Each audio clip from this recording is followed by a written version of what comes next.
In today's video, I'm going to teach you how to use Google Lens in Brave browser. Brave doesn't include Google Lens the way Chrome does, but you can still get nearly the same results with two simple approaches. I'll walk you through both, explain what to expect, and share a few tips so everything feels smooth and familiar.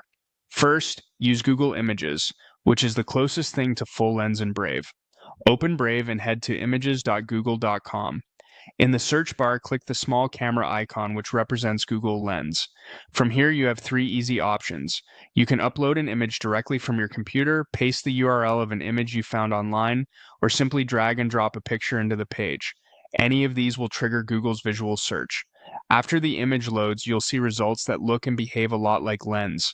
Visually similar images, related pages, and often product matches if it recognizes an item. If you're trying to identify an object, confirm where a photo came from, or find higher resolution versions, this method usually gives you the richest set of results. A quick tip: if drag and drop doesn't seem to start the search, drop the image right onto the search box or switch to uploading the file.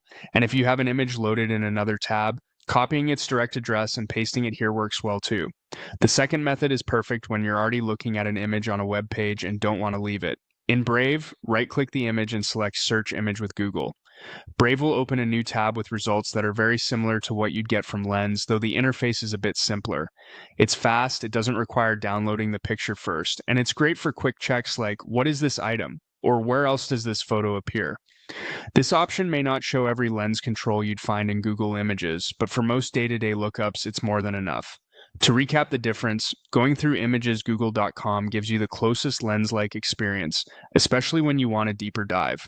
The right-click option is the fastest way to search an image you're already viewing. Neither approach needs extra extensions or sign-ins, and both work reliably in Brave. Try them on a few pictures you're curious about, and you'll quickly get a feel for which method fits your workflow best.